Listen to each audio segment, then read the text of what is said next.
I lost about 1,000,000 pesos hard-earned savings yun. Hindi lang isa, kundi 3 beses ako nag-fail sa business. With AI, parang pwede ka mag-hire ng business coach mo, ng marketing coach mo. You don't have to be a programmer to create apps. Paano naman? Kung AI dependent na ako, baka mabobo na ako, hindi ko na kailangan mag-isip.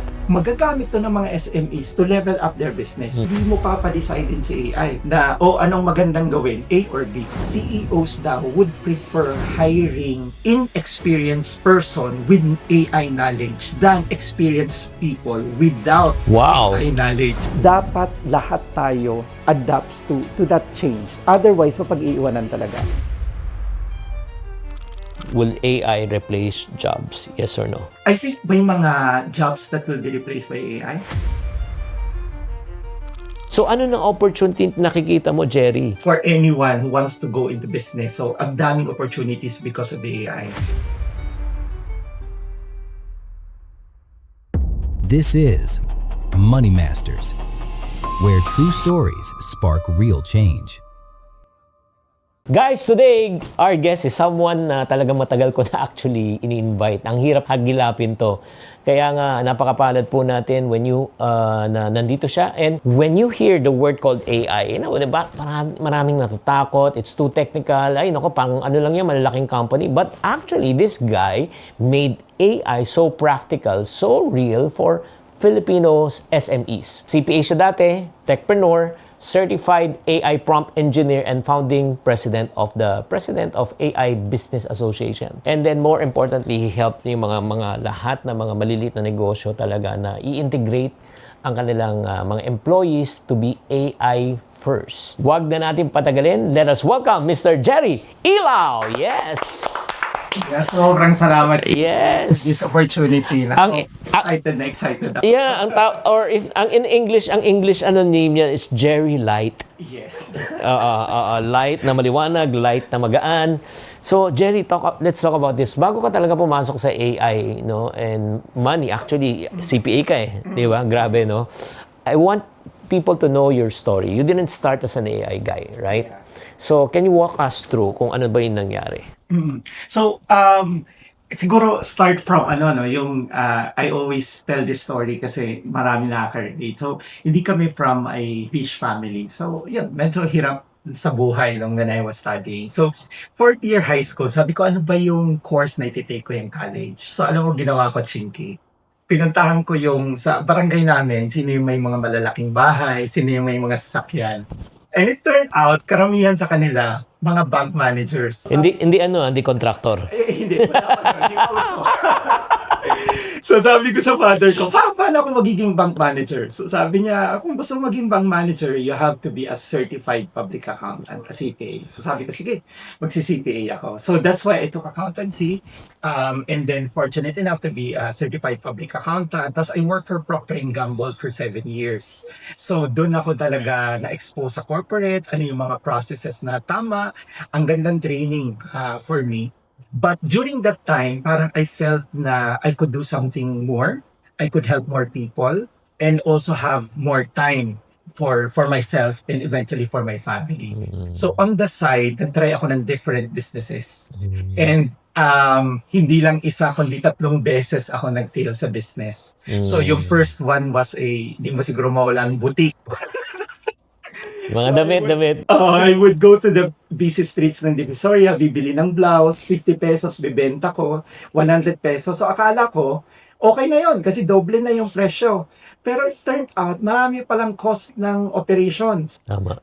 May renta ka, may tao. Tapos yung mga damit pala, hindi lahat nabibenta. Tama. Luma. Tama. Minsan merong customer, gusto niya large, small lang ang meron. So, ayun, na-miscalculate ko yung lahat after 1 year. Sarado.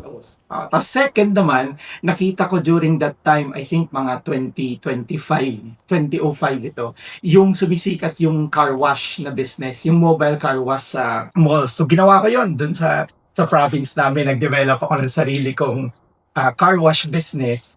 And then dun ko naman naranasan yung makisama sa tao. Yung Pag di pumasok, tapos okay na kausap. sinasamahan ko sila kumain sa karinderya, tapos pagtalikod mo, bubulsa na yung benta. Oh. So, that time, I was working in Manila, nasa province yung business, so mahirap. Doon, nagkalugi-lugi din ako. I closed it, tapos yung third was a weekend restaurant. So, all in all, nag-fail yun. I lost about 1 million pesos hard-earned savings yun. Anong taon yun? 20 hanggang 2006. Wow, malaking pera na yun. Malaking pera. Pero siguro bago yung ituloy yung kwento, Jerry, yung ano ba yung hugot mo talaga? Yun nga, yung mabalik ako. Naging curious ako na what prompted you na puntahan yung mga bahay, sasakyan, tapos to ask that question, ano yung hugot? Yung hugot talaga, yun, kapos kami. So my mother was a teacher, my father was a government employee. Mahilig ako mag-basketball, Shinky. I was a varsity sa elementary, pero wala kaming bola. So sabi ko nga kung siguro mag-aano to, MMK? MMK to. Bola? Wow! So, nagba-basketball kami, pupunta ako doon sa kapitbahay namin na may bola, hihiram ako, kakatok, pwede makahiram ng bola. Pagkatapos, oo daw, 20 minutes, 30 minutes, nakaabang ka doon sa gate, hindi lalabas. Or, minsan, pag lalabas, papahiramin ka ng kalbo. Alam mo yung kalbo ng bola. Oo, Wala na. pudpud na. Oo. Yun. So, yun yung hugot ko. Na Wow. sabi ko, paglaki ko, sana makabili ako ng bola and maka-provide ng better future for my family. So, yun talaga yung hugot. So, right now, nakatatlong failure ka. After 3 failures, what happened next? So, almost magi-give up na ako, pero naisip ko nun, sabi ko, pasasaan ba tatamaan ko rin to? And then, I saw this technology, yung mga printer inks, tinatawag yung continuous ink. Yeah. So, naalala ko, in college, bibili ka ng printer, 2,000 pesos, may kasamang printer inks na yon. Pag naubos, Naku, ang taas. bibili ka ng 1 set, halos kasing halaga. Ang taas ng presyo. Kalokohan yun. So, nakita ko yung technology that can save up to 96% pag printing cost. So, tinry ko dito, nag-import ako, nag-rent ako ng stante dyan sa Green Hills. Maliit na stante, 1 meter, 30,000. Sabi ko, A month? a month, stante lang yun. So sabi ko, makabenta ako ng 60,000 kasi malaki yung kita doon eh. 60,000 okay na. So nag-hire ako ng isang tao. And then first month, 70,000, 100,000, 150,000. Sabi ko, ano nangyari? Parang grabe yung demand for that product. So, doon na nagkumbaga na umasenso. Yung brand ko noon was Ink All You Can. Ayun. So, yun yung... nakabili ako doon. Until ngayon, meron pang mga branches sa SM pero I donated it to my employees na. Wow. So, sila na yung nagmamanage. At its height, we have more than 100 employees, more than 30 branches. Wow. SM nationwide. So, Grabe. yun yung kumbaga... Doon nakahinga na. Doon ka naka-LL. Nakaluwag-luwag. Yes. Tapos, ang funny nun is, kasi always na tinatanong sa akin or di ba, ang first notion mo when you start a business, kailangan mo ng malaking kapital. So, lagi kong pinacompare, yung 1 million pesos to, yun yung thinking ko dati when I was, kumbaga, wala pa talaga experience. Pero alam mo ba yung kapital ko dito sa Ink? Magkano? 10,000 pesos. Wow.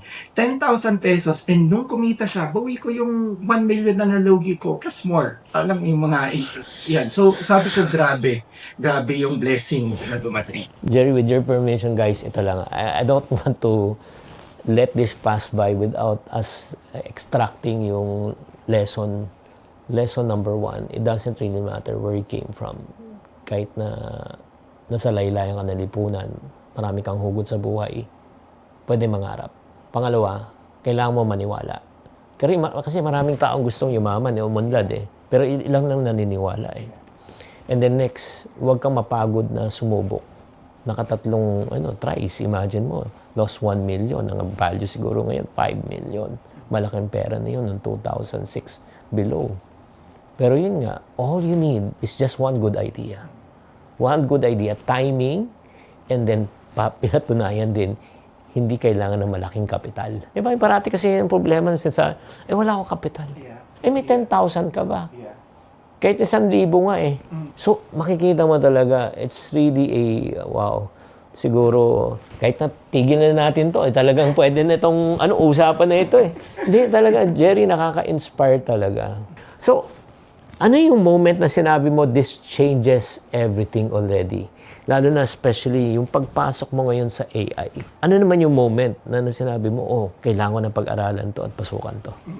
So, okay yung retail business. Then 2012, we created a tech company, Mobile Optima. So, we were one of the first startups, Filipino startups in the Philippines. So, okay yung naging product. We have, kumbaga, big companies na customers namin. Tapos, of course, lumabas na yung we're into this technology and we're always trying to see ano ba yung bago, ano ba yung makakatulong sa mga clients natin, sa customers. Tapos, syempre, lumabas na yung AI.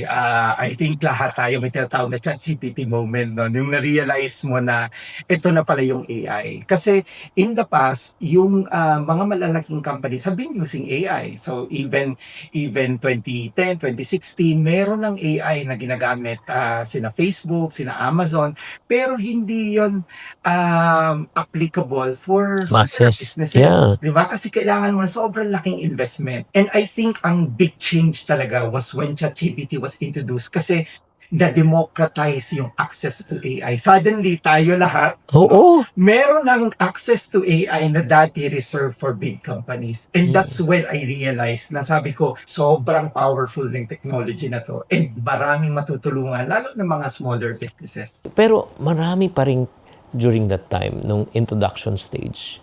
Ako gumamit ako agad eh. Pero nung ini-introduce ko, marami siyang mga tao na apprehensive, na parang mabobobo na daw tayo. Oo, ayaw gumamit kasi purist. Oo, ano saan ang gagaling? Ano sa palagay mo? Bakit? I think normal reaction yon. Kasi kadalasan sa atin talaga, kung sanay ka nang gawin yung isang bagay, ayaw mo mag-change. Di ba? So halimbawa, sanay ka na ganito yung proseso mo, tapos suddenly, biglang may bagong technology, lahat magkakaroon tayo ng apprehension. Lagi kong kinikwento yung mother ko. She retired early 2000 as a teacher, early retirement. Sabi ko, ma, bakit ka nag-retire na during the time? Sabi niya, fino-force na kasi kami gumamit ng computer. So, sanay siya sa typewriter. Typewriter, etc. Oh. So, okay naman siya ngayon. Pero, binabalikan ko yung experience na yon, no? So, imagine kung you held on to that skill na ayoko ng computer, gusto ko lang typewriter. So, nasaan ka na kaya ngayon? 'Di ba? Wala siguro. So, lagi kong sinasabi, yung AI will not fire people. Obsolete skills do. Bakit tayo binabayaran as professional, for example, accountant ka, lawyer ka, etc. Yung skills mo and experience, yun yung binabayaran. Hindi oras mo, hindi ikaw. So, ngayon, kung ang skill mo is pang makinilya lang and ang kailangan is computer, hindi ma-fire ka talaga. And kung computer lang alam mo and ngayon AI na yung kailangan, syempre mawawalan ka ng trabaho. So, very important sa atin na mag-adapt dun sa new technology. In fact, merong study ang, I think, Microsoft LinkedIn, and sinasabi nila that around 7 out of 10 CEOs daw would prefer hiring inexperienced person with AI knowledge than experienced people without AI knowledge. Wow. So, akala natin secure tayo by not using AI kung 10 years ka nagtatrabaho sa company. Pero in reality, based on that research, hindi ka secure. Kumbaga, mas ipiprefer ng isang CEO mag-hire ng new fresh grad basta may AI kaysa experienced people. Grabe. So in other words, ladies and gentlemen, kung ikaw nakikinig ka dito ngayon, as part of your resume, I think the HR and the company owners, dati, di ba, dapat isang requirement is computer literacy. Yes. Di ba? They will hire people who are computer literate rather than hindi. So right now, you're saying, right now, people would rather hire people who are AI literate Yes. compared to a person who's not. Yes. Wow. No, this is a big game changer, no? Kaya kailangan mag-upgrade tayo na maunawaan natin. Kahit tayo mo alamin mo lang, di ba? Wala namang masama kung matuto ka eh. Kung ano man ang philosophies mo, kung let's say naniniwala ka, purist ka, don't want to touch it, I respect that. However, yun nga, yung sinasabi nga ni Jerry, at saka, the only thing that is permanent in this world is change. So, dun sa, okay, tama yung Chinkino. So, lagi kong sinasabi sa kanila, para siyang, imagine niyo dalawang tao nagre-race. Isa, bicycle, o tapos yung isa, manumanong tumatakbo. Sino yung mananalo? Ay, nakabike. Nakabike. And yung bike na yon is a tool. And yun yung, we can compare AI to that. So kung mano-mano natin gagawin yung trabaho natin versus someone using a tool na AI or bicycle, wala tayong panama. So that's why when you look at medyo ano din parang reality talk, no, as business owners, as entrepreneurs, yes, we want to help people, 'di ba? Kaya isa 'yun sa mga reasons ba tayo nagnenegosyo.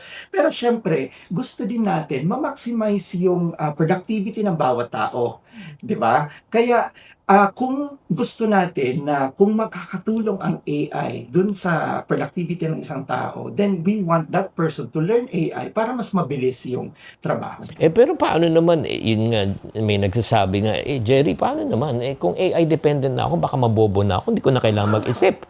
Actually, ano yan, di ba? Paano nga? Totoo yan. Kumbaga, you can easily become dependent sa AI. Kaya sinasabi ko, usually when you make decisions, di ba, hindi mo papadecide din sa AI na, anong magandang gawin, A or B. Hindi. When you ask AI for relevant information dun sa option A and option B, and ikaw ang magde-decide. 'Di ba? Hindi si AI. And pwede mo pang i-extend 'yon. Once you decide, you let AI challenge you. 'Di ba? Gusto ko option B. Anong tingin mong hindi ko nakikita by doing option B? Or anong tingin mong what I will miss? O ano yung risk ng option B kapag option B ang tinake ko versus option A? So, yeah. Widen yung perspective mo versus becoming totally dependent sa AI. Okay, correct me if I'm wrong. Educate me. Pardon my ignorance. So are you saying right now, ang kailangan mo ngayon, it's more on critical thinking rather than creative thinking? Yes. Kasi ang ibig sabihin creative thinking, syempre mag-iisip ka anong solusyon dito Yes. Nakaka-stress yan at nakakabobo talaga. Di ba? Pardon me for my word. Mahirap mag-isip ng solusyon pag di mo alam. Tama o mali? Kahit gusto mo di ba? Parang paano ko ba isa-solve tong na issue na ito? Pero si AI can do that for you. Pero it doesn't say tapos na yun. Ngayon, i-criticize mo na yan based on your situation, based on your, di ba, experience, resources. Applicable ba tong suggestion na ito? Tama ba? Yes, tama. Exactly. So, ang trabaho mo is to filter. Kasi kung hindi, kung walang AI, wala kang kasama, wala kang katuwang, ikaw gagawa lahat niyan. Yes. Kaya ang tagal. Tatagal, yes. Wow! Pero ito yung isang pinakamalaking tanong na I attended a conference in New York sa Jarvis Center. It calls World of Business Ideas. Mga top business people, mga corporate people were there. Speakers who were there was Seth Godin, James Clear of yung Atomic Habits, at saka mga AI experts nandun. Isang question na hindi nawawala. And I would like to ask the question that's asked often in the Q&A to you. Will AI replace jobs? Yes or no? I think may mga jobs that will be replaced by AI. So those things that can be easily automated can be replaced by AI. Pero ang maganda rin is AI also creates more jobs. No, so like narinig natin yan from engineer, meron kang, since we're dealing with data, meron kang mga security, AI modeling, etc. So magki-create din siya ng jobs. And I think there was a study as well by an organization, I forgot na the name. May nilagay doon ano yung mga affected ng AI, pero not necessarily be replaced by AI. So maraming jobs doon na complementary ang AI, which is nakakatuwa because ibig sabihin mas magiging productive tayo based on that study. Iilan lang ang jobs that will be totally replaced by AI. Alam mo ang sagot kasi nung sa conference na natutunan ko, okay lang i-share ko sa iyo. Sure. Tatlong ang sagot nila, yes, no, and yes. Yes, no, and yes. Okay, but before yes, no, and yes, ang away ko talaga. And by the way, FYI, I invested a lot of money just to get there. Plane fare, lahat. 1 week ako doon, tapos yung fee, lahat, grabe. So, first, yung takeaway ko talaga, one big idea, AI pala is your coworker. Just like hiring people. And then number 2, whatever data and knowledge that you have, it will do it 10x lang. You will think 10 times faster, 10 times better, you work 10 times faster. Yan lang gagawin ng AI. Pero kung wala kang alam, kahit na may AI dyan, wala rin. And then yung yes, no, and yes. Yes, it will replace some works, especially kung ikaw ay taga-isip lang, creative, yung ano. Again, we're not discounting that you should be creative, di ba? Pero kaya na nang isipin eh. Katulad ng sinabi mo, babalik na naman ako sa premise, isang tao na nag-a-apply na magaling pero walang AI knowledge, yung isa, ordinaryo lang pero may AI knowledge, people will hire this person. Kasi nga, it levels the playing field. Number 2, no. Kasi there are certain jobs na hindi pwedeng AI. Karpintero, di ba yung mga ano. But yes, again, paano? Yun nga, if you're in the same field, ito AI literate, yung isa hindi. Kukunin ng tao, yung mas alamang na ngayon, yung AI. Kahit na ito, hindi magaling, pero masipag. Pero ito magaling, pero hindi masipag.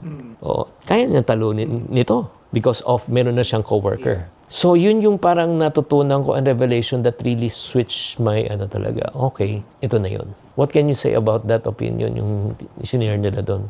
I think, I agree with those. No? So may mga certain jobs na ma-replace, may hindi. And yung sinasabi mong, kumbaga, co-worker, yun yung maganda because basically you can 10x your productivity with just, with the use of AI. I think na mention ko sa last time no na with AI dahil yung knowledge ng AI sobrang dami, PhD level siya in many areas, not just in one. Magagamit to ng mga SMEs to level up their business. Kasi ang isa sa mga kumbaga napansin ko sa SMEs, they're always playing small. No, so they are afraid to think big because limited ang resources, limited ang capability, ang knowledge, etc. With AI, parang ang pwede ka mag-hire ng business coach mo, ng marketing coach mo, ng Social media. social media, etc. So mali-level up yung knowledge mo. So based doon sa sinabi mo, parang kahit na hindi ka summa cum laude, 'di ba? In school, etc. or kaya wala ka pang 30, 20 years experience, pero with the help of AI, ma-augment yung knowledge mo such that pwede kang nang mag-level up. Pero right now, sige, ayoko naman takutin lahat ng mga nakikinig. I will replace my job, magiging obsolete na ako. So ano ng opportunity nakikita mo, Jerry?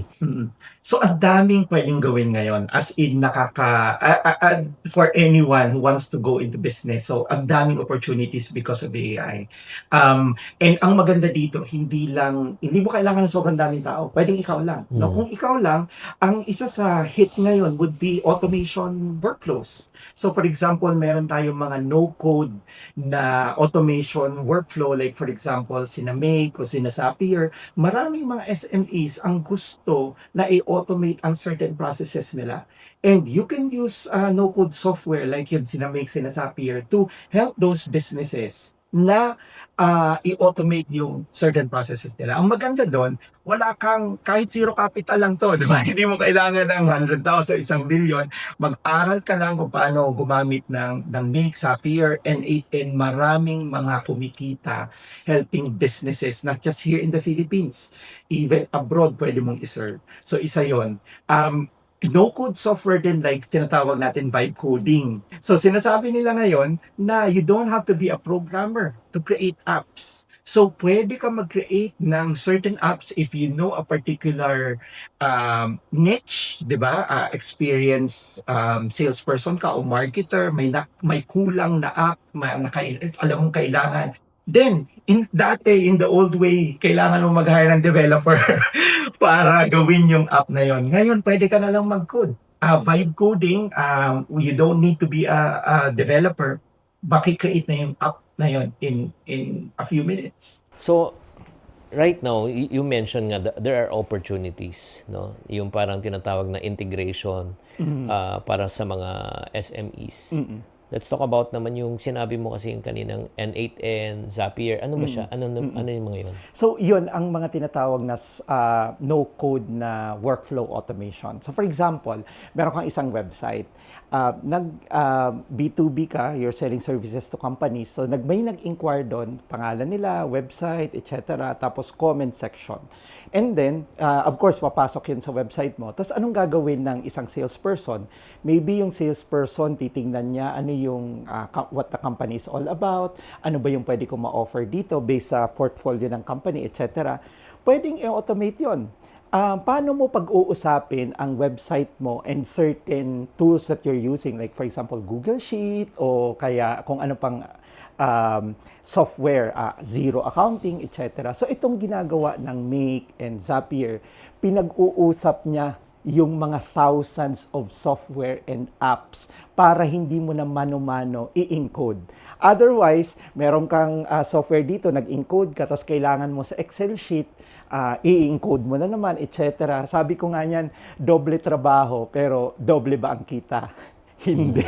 So, itong pag gumamit ka ng mga workflow automation, pwede mag-usap-usap yung mga software na yon such that pag naglagay ka sa Excel sheet ng pangalan and website nila, automatic papadala na sa zero, for example, if you're using accounting software, or kaya automatic tatawagin niya si ChatGPT para mag-research about that particular company. Tapos, pwede mong i-prompt doon na ito yung mga services ko na pwedeng i-offer. And doon, ima-match na yon ano ang pwede mong i-offer doon sa company na yon. And history ng company, etc. Pwedeng automatic i-scrape mo na yan from the web, from the website, so that yung salesperson, kapag may inquiry, bago niya tawagan, medyo may detalye na siya. Sino yung company, ano yung pwede niyang i-offer, ano yung sales pitch na pwede niyang ibigay. Pwedeng i-automate na yun lahat using yung no-code na mga workflow automation software like Make or Zapier. Ang ibig sabihin yan, parang sisimplehan lang natin na para siyang connector. Yes. 'Di ba? Yung taga-connect kunyari, parang middleman siya eh. Tama ba? Yes, tama. Kunyari, Mas na-simplify mo. Parang may magbebenta, Yes. may gustong bumili. Pero hindi sila magkakilala. Hindi magkakilala, yes. So, yung sila N8N saka sila Zapier, yan ang trabaho nila to connect, to bridge. Yes. Okay, ngayon naiintindihan ko. Kasi ang reality, no, especially for SMEs, sa big companies kasi meron kang tinatawag na malaking system, ang tawag doon ERP, Enterprise Resource Planning. Lahat nandun, hindi lang yung accounting, pati marketing mo, production, operations, inventory, lahat yon. Pero for smaller business, ang reality, iba-iba yung software natin. Ay, nako. So, maraming Google Sheet o Excel, tapos Guilty. merong separate na accounting software, Oo. merong CRM, like Oo. may go high level, merong ganito. So, ang daming software, ang nangyayari, hindi nag-uusap-usap yon na kailangan mong i-encode bawat isa. So, sabi mo nga, connector like Zapier N8N, pwede sila mag-usap-usap. Okay, guys, ito tanong ko. What if me and Jerry can come together and help you execute yung mga ideas na yan? Would you be interested? If you're interested, type interested sa comment section. Lalo na if you're owning a business, SME na sa online ka, I think this will be applicable. For me, while listening to you, sabi ko, kailangan ko talaga yan. Kasi meron na kami, pero pa rin hiwa-hiwalay. Hiwa-hiwalay, siloed system. Oo. So, right now, let's talk about the biggest lie and misunderstanding of AI, especially in the area of earning, saving, sa pera. Lalo sa negosyo. Negosyo, okay. Biggest lie about AI. So sa business, no, yung sinasabi natin, yung AI kanina napag-usapan natin, no, it will not fix everything. Okay, so akala natin, sobrang talino na ni AI, baka matulungan ako sa lahat ng bagay. Hindi. Kailangan mo pa rin yung expertise, yung sinasabi natin ng tao, 'di ba, kumbaga as a professional, as a business owner, iba pa rin kung alam mo yung negosyo mo, kilala mo yung customers mo, i-amplify lang 'yon ng AI. So, yan I think ang important na maintindihan nila na si AI will not fix everything. So, i-amplify niya lang kung ano ang meron. At the same time, yung sinasabi mo kanina na execution, very important yung execution. Kasi si AI can give you options, a lot of good options, pero kailangan pa rin yan i-execute, tao na mag-execute. And I think yung isa din is, gusto ko rin pag-usapan about investment sa AI. No, kasi karamihan pag pinag-usapan ng AI, mahal 'yan. Hindi ko afford 'yan. So, yun yung dati na mga custom-made na AI models na mahal talaga, na iti-train mo, etc. But with AI ngayon, ChatGPT included, sobrang accessible na siya. In fact, libre nga. So, tinasabi nila, accessible ba ang AI? Well, I would argue na probably 99% of people have access to AI. Wala kang ChatGPT, try mo, may messenger ka siguro. Meron doon, Meta AI. So, in fact, sa Facebook natin, may AI doon. Pag nag-post ka, merong prompt na nakalagay doon na parang you can inquire more about it. AI yon. So, ibig sabihin, lahat tayo may access to AI. Hindi totoo na sinasabing kulang ang access to AI. Pero sa atin, wala nagtuturo ng AI eh. Kasi bagong-bago yung technology. So, kumbaga, nangangapa pa lahat. Very important yun. When we conduct trainings, yun yung basic talaga. Paano ka magkakaroon ng prompt? Kasi input-output lang siya. Yung sa gitna is the large language model, sina ChatGPT. Depende sa input mo, yun yung output. So, the way I simplify it, maraming mga frameworks ng prompt engineering online, pero the way I simplify it, sobrang simple lang, RTC. Para madaling tandaan, RTC. I-define mo lang yung role ng AI because sabi nga natin, Act like a... Yeah, expert ang AI on many things. Kailangan i-specify mo kung ano yung role na iti-take niya. Pangalawa, T is the task. Alam na natin yon. In fact, kadalasan yan yung detalye natin. And ang third na very important is the context. Kasi mapapansin mo, kapag hindi ka nag-provide ng context, very generic ang bibigay. Vague ng bibigay ng AI na most probably, narinig mo na o hindi yun yung kailangan mo. You want AI to provide a certain context. Parang doktor siya. Pag pumunta ka sa doktor, sinabi mo masakit ang tiyan mo, hindi agad magre-reseta yan. Tatanong, kailangan niya ng context. Kailan mo na ramdaman yan, ano nang ginawa mo, saan ang sakit, etc. So that's providing context to the doctor para ma-assess niya kung ano yung kailangan niyang gamutin. With AI, ganun din. If you don't provide the context, very generic lang yan. And mostly, hindi siya maganda for your needs. Honestly, who should be worried about AI? I think yung tao na ayaw ng change will really be impacted by AI. So, may study sa US nung S&P 500, yung mga top 500 companies, sinasabi nila na yung mga companies daw in the 1965s, nag-stay doon sa top 500 for 32 or 34 years. Nung 1990s, 20 years na lang sila, napapalitan na. And my projection na by 2026, 14 years na lang sila doon mapapalitan na. So anong ibig sabihin nito? In the next decade, in the next 7 years, kalahati ng top 500 companies will be replaced by new companies. Yeah. So grabe yung innovation, grabe yung change. Cliche na sinasabi, only thing permanent daw is change. Pero dito, itong change na to, hindi lang basta change, kundi parang breakneck speed yung pace ng change. So, dati, kapag accountant ka, you know more or less kung ano yung buhay mo as a professional, as an accountant for 20 years, 30 years, pare-parehas. Pero ngayon, ang daming nagbabago such that in 5 years time, sobrang iba na yung mundo, iba na yung ginagawa natin. So, dapat lahat tayo adapts to that change. Otherwise, mapag-iiwanan talaga. Kung ikaw ay negosyante out there right now, even if you're a big businessman right now, believe me, your business can turn overnight. Alam mo, perfect example niyan. Pager. FYI, para sa mga bata dyan na nakikinig. Na hindi naabutan. Nauna yung cellphone. May cellphone, pero you have to call. Pero calling during that time, per minute, it's so... expensive. Oo, it's too much. Hindi siya makatarungan. Yeah. So, may nag-introduce na, flat fee lang, 200, 300 pesos per month. tatawag ka ng operator, may gadget, tapos yung operator, kukunin yung information mo, ano yung message mo, isi-send. Mababasa yan. Ang tawag po namin yung paging system. So, just imagine, Pocket Bell, Easy Call during that time has millions of subscribers. Yeah. But they were not open to change. Yeah. So, ano pumatay sa paging business? SMS, Yeah. texting. Yeah. They should be the Globe Smart and Sound today. If they open for change. Ito pa, can you remember calling your loved ones, yung mga kababayan nating OFWs before per minute, magkano? Sobrang mahal. 60 Overseas plus. call.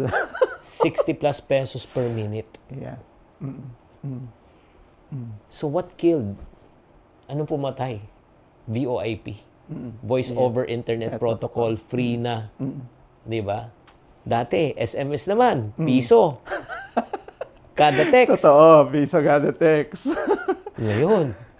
Ayun, libre na, ka-Viber ka na. So in other words, guys, what am I trying to say? I hope you wake up. Yung business mo ngayon is profiting tomorrow. Pwedeng ma-wipe out yan. Yeah. Yun tama yung sinasabi mo eh. So who should be excited?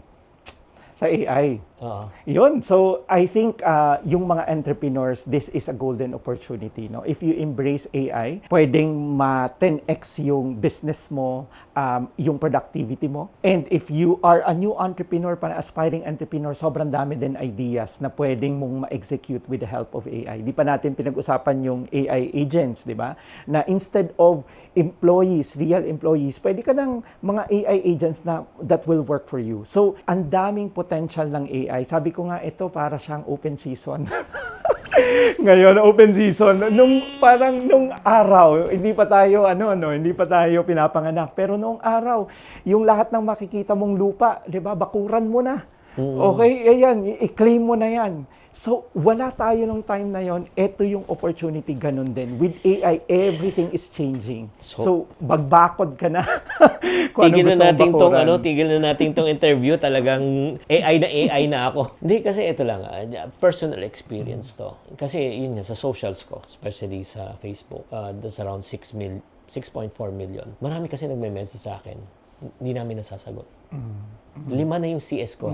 Nami-miss nila. Yeah. Na-overlook nila, hindi nila nasasagot, or if not naman, ang sagot nila very limited. Yeah.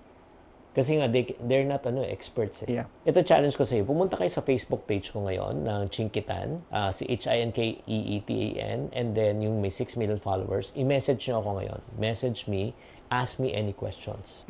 Any questions, paano mag-start ng business, may utang ako, ano gagawin ko, may sasagot na sa inyo doon. Kung you're starting from zero today, ikaw, ikaw mismo, anong gagawin mo para kumita ka sa AI ngayon? Para may mga tao sabihin, panay AI ka, ano naman anong kinalaman ng AI sa buhay ko ngayon? Siguro, first step would be get to know more about AI. So, very important na maintindihan natin ano yung capabilities ng AI. And at the same time, di lang capabilities, ano yung limitations? Because syempre, may mga certain limitations din. Sinasabi na nag-hallucinate, kailan hindi angkop yung AI, etc. Pag-aralan natin yon. And the good news is, madali na lang yon, YouTube like this, di ba? Marami kang matututunan, mag-research ka about it. And from there, look at ano yung mga expertise mo na pwedeng ma-augment or pwedeng ma-augment with AI, and paano mo siya ma-offer to other companies, because chances are meron kang unique skill, meron kang unique experience na ikaw ang nakakaalam. Yun yung importante, because yun yung defensible yun, because ikaw unique yun sa'yo. And you amplify that with AI, then lalaki siya, then you can offer to other companies. When you offer to other companies, don't charge. Pwedeng don't charge. Wag muna yung mga malalaki. Just learn. 'Di ba? Paano yung marketing? Paano yung costing? Ilang oras ba ang kailangan mo to deliver this service? Sabi ko nga, even without AI before, no, ang magandang start ng business, mag-buy and sell ka lang. Or may lumang gamit ka sa bahay, i-post mo sa Facebook Marketplace. Anong matututunan mo doon? Marketing, costing, communication, libre yon. Libre, pero matututo ka na doon. And yun, dala-dala mo na yon sa mga succeeding businesses mo. And right now, yun nga grabe. Ang AI kasi, 'di ba, kailangan matutunan. Pero how important naman is discipline and mindset in using AI tools? Very important yung mindset natin, no, sa paggamit ng AI. Kasi sabi nga natin kanina, tool lang siya. Pero paano mo siya i-maximize? Ano yung kailan mo siya gagamitin at hindi? Importante na alam natin yon. Yung especially when na-mention natin kanina yung limitations din. May mga certain limitations din ang AI. Kasi pag tiningnan mo, yung kadalasan na AI natin, they are mostly trained on maybe sinasabi nila internet, 'di ba? Pero ang context noon probably western countries, 'di ba? Yung specific na sitwasyon natin dito, ano yung mga pinagdaanan natin, experiences, kulang pa yung training. Kaya maybe paglabas ng AI hindi pa ganoon kasakto. So importante na ma-filter natin 'yon at maintindihan na may mga certain limitations din yung AI. Yes, sobrang laking tulong niya na pero hindi siya perfecto. Can AI naman help you make good financial decisions and avoid bad financial decisions, especially on scams, emotional spending? Pwede ba? I think pwede siya. No, so yung na inspiring yung sinabi mo na meron kang AI chatbot na makakasagot, 'di ba? Based on your experience na masasagot. So imagine mo merong thousands of people na kailangan ng tulong pero hindi ka ma-access. But with AI ngayon, yung experience mo nandun sa chatbot. So I think yung AI will be able to help so much more millions of people, financial decisions, etc. Just make sure na yung mga pina-follow natin o ginagamit would be a reputable one, no? So like ikaw, you have been known for being a financial coach for a long time, experience ng Pinoy, 'di ba? Itong ipon box, etc. Unique 'yun dito sa Pilipinas how you approach it. So be wary lang na yung make sure lang na yung mga ifa-follow natin and gagamitin na AI swak dito sa experience natin. Yeah, babala na rin po. I'll take this opportunity. Marami rin po mga taong gumagamit ng video at audio ko to promote scams. Hindi ako magpo-promote ng investment, ng forex, ng crypto, na mag-invest ka lang ng 5,000, magiging 50,000 o 100,000 in a few days. Marami gumagamit kasi ng ano ko yung cloning. Yeah, deepfakes. So, yun yung isang danger, no? Yeah. Ng AI ngayon. Yeah. So, paano malaman ng isang tao kung deepfake siya o hindi? Unfortunately, sobrang galing na ng AI ngayon.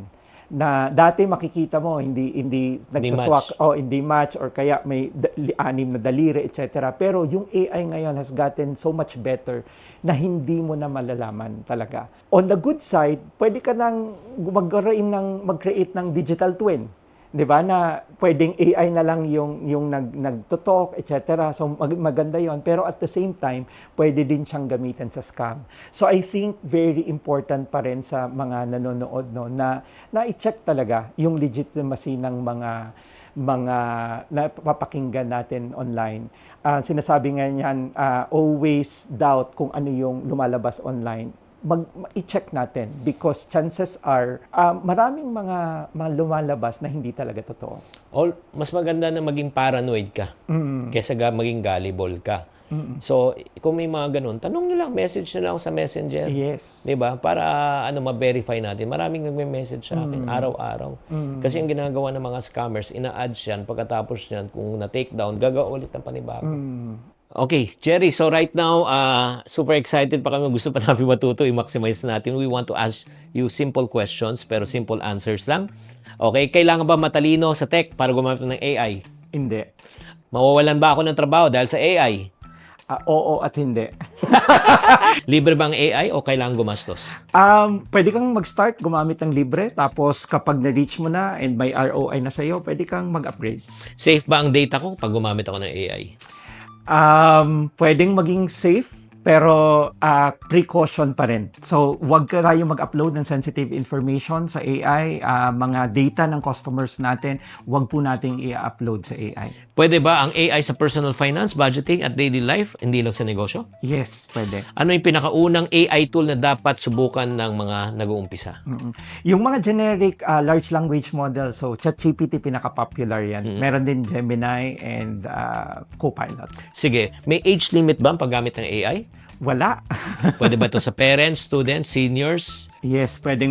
May mga eskwelahan hanggang ngayon, they don't allow students to use AI. Ano pala yung siguro ang healthy, let's be more objective. Kasi you cannot stop di ba? Parang hindi tinuro sa Yes. school, pero pag graduate nila, sa Gagamitin. resume wala silang AI literacy, hindi sila ma-hire. Paano yun? Yeah. Very interesting yan kasi yun nga, pinag-aanuhan pa ngayon, no? Pinagdedebatehan pa. Pero reality na pag-graduate nila, kailangan nila matutunan yung AI. So I think ang important dyan is, for example, we need to change the way we teach students. So for example, yung mga creative writing na yon, hindi mo napapagawa yon because kaya na ng AI. So maybe what you can do is as your students, may nabasa akong isang post, no, sinabihan niya yung estudyante na mag-create ng article or position paper using AI. Pagkatapos, using AI yon. Tapos ang ginawa ng ang dapat gawin ng estudyante, i-critic yon. Oo, So i-challenge. i-enhance yung critical thinking, Ayan na naman. yung pag-validate ng mga facts. Data. Yes, which is, yun na yun in the future, yun ang mangyayari. Di ba yun yung sinabi natin, pinag-usapan natin, na ultimately, hindi mawawala ng work yung mga nag-check Yes. at saka nag-a-apply Yes. ng information. Grabe. Napaka-simple, no? Pero ngayon kasi piniprevent pa rin natin Yeah. na hindi mo mapiprevent. Hindi mo mapiprevent, yeah. So in the past, di ba, for example, may case din dati yung calculator. So Oo. ayaw nilang paggamit yung calculator because mental math daw. Oo. Ngayon, lahat na may calculator. So I think in new technology, so may initial resistance talaga. Pero we have to accept the fact na supposedly it should make us more productive, enhance accuracy, etc. Ang kinalang is paano tamang paggamit nun. Fearless forecast. Next 3 to 5 years, how do you see AI changing on the area of muna work? I think in terms of area of work, parang yung adoption siya nung mga computers, so pero much faster because grabe yung technology and adoption ngayon. So I think baka 80-90% of knowledge workers will use AI in the next few years. Business. And then sa business, everything will be AI powered. Kasi in the same way na yung sabi natin kanina, race siya na merong manumano at merong kang bicycle. Kung ang competitor mo gumagamit ng AI and ikaw manumano, wala kang panama in terms of cost, in terms of speed to market. So, kailangan mong maggumamit ng AI. So, in terms of business, I think all processes, majority, 80% then will be AI-powered. Finance. Sa finance, I think maganda na magkaroon ng maging mas accessible pa ang financial knowledge with AI. Importante na matutunan I think yung ginagawa nyo is a very good advocacy, maturuan lahat na paano gumamit ng pera. And maraming mga apps, feeling ko, ang mag-utilize that and para matulungan ang mga ordinaryong tao paano ma-manage properly. I'm sure marami ka natutunan. Pakitype na lang sa comment section. If there's one message, Jerry, I'm so enlightened, excited, and I'm about to explode in excitement. If there's one message you want every Filipino to remember about AI, ano yung mindset shift na kailangan talaga nila gawin?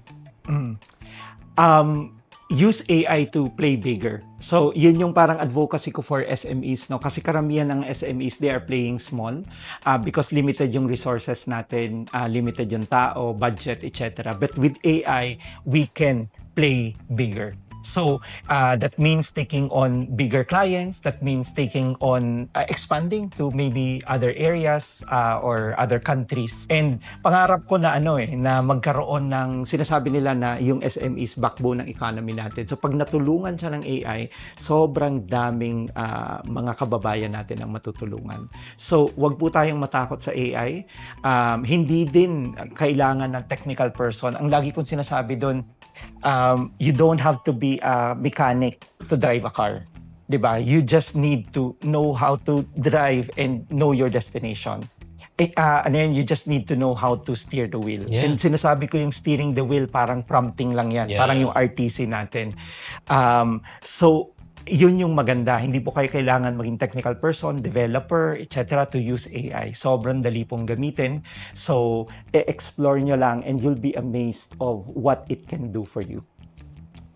Jerry, maraming salamat. Salamat din for inviting Thank me. you for breaking this down in a way na talagang naintindihan namin. Sobra kaming, ako na-enlighten ako sobra. Na parang natatakot ako sa AI before, and then ngayon, ay, ganun lang pala kasimple. Ngayon naintindihan ko, AI is not about replacing people. It's about upgrading kung ano man ang meron ka. Number 2, sino maapekto ng AI? Ang mga taong ayaw magbago. Na hindi naman natin talagang pwedeng pilitin. Pero yung mga taong mag-embrace at gustong matuto, hindi sila mapag-iiwanan. And then number 3, it's upgrading what we think on how we work, on how we do things. Especially as an individual, as an employee, as a business owner, and pwede rin i-apply sa pera. If this conversation helped you, okay, mga kapatid, please share this with someone who's scared about and confused about AI. Ang laking siguro benefit na makukuha.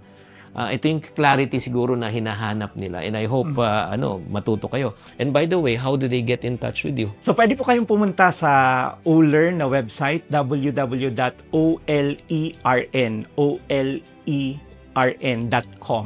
So, yan po yung company namin. You can message me there. And also, you can connect me sa Facebook or kaya sa LinkedIn. So ngayon, meron ako ibibigay sa'yo. Wow. Siyempre naman, Ipon Box, Ipon Challenge. Familiar ka na ba dito? Hindi pa, pero yan. Yeah, start mo na. I'll give you, 3 anak mo, di ba? Bibigyan kita ng 3, hindi, bigyan pa natin mas marami. So, Salamat. teach them how to save. Start tayo sa 20 pesos.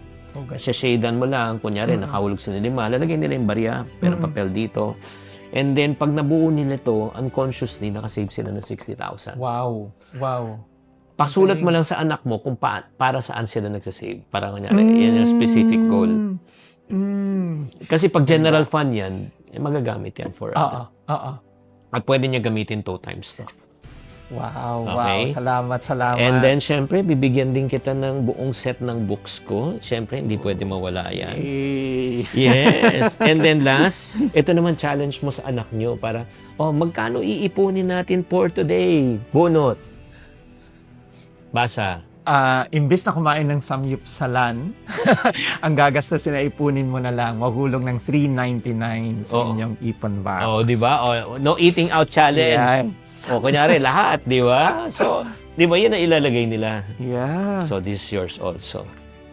Yan. Maraming salamat, mga kapatid. Sobrang salamat. Salamat, Chinky, for this opportunity. Yeah. I hope na you are enlightened. I miss having met Jerry kasi nag-usap lang kami sa phone and this is one of the most humble man that I've ever met. And yun nga, makikita talaga natin from wala na nagkaroon. Nagkamali, natuto. Diba? Hindi alam, natutunan. Ngayon na bago ang buhay. So kung kaya ng isang Jerry Ilaw na makabangon sa kahirapan na hindi maka-afford na makabili ng basketball, ngayon, nakabili ka na ba? Kabili na. Ng ilan. Hindi lang isa. Yan ang hugot no? Maraming salamat mga kapatid. Kung ano po ang natutunan nyo sa episode na ito, feel free to please type it in the comment section. And again, if you want to be part of that, yung waiting list na yan, please just fill up the form. We'll inform you kung matutuloy siya o hindi. Maraming salamat. Tatandaan, tamang karunungan, tamang disiplina ang susi sa pagyaman. nababad ako sa utang. Ikaw mismo? Minsan, pag ikaw ay deep in debt, pati yung coat mo, ipagmamayari ng lender eh. You become a slave of the lender. Pati kumot mo, lahat. And I've seen how nagbebenta ng bahay, ng lupa, ang nawawala sa isang pamilya, ng isang... We even had a fire in my mother's home that forced us to leave her. That was one of the worst times of our life for both of us. All my memories of my past were all burned. There was a time I was doing shows and my dad was still alive. He always asked when I come home, "Ma, nasaan ang pera mo?" Sabi ko, "Dad, hindi ko alam." What is the biggest money mistake yung most Filipino families make? Ang pinakamataas sa lahat is starting late in being financially educated. Hindi ka naman yayaman sa ipon. Ba't ka kailangan mag-ipon? Ang goal mo dapat, magpadami ng pera. Paano ko naman yung ganung pananaw? At the end of the day, I need to know where the money goes so that at the end of the day, the money is well spent. Chinky Tan, with over 6 million Facebook followers, 2.8 million YouTube subscribers, and 2.4 million TikTok fans, is now all out to share with you the most practical, simplest path to lasting wealth.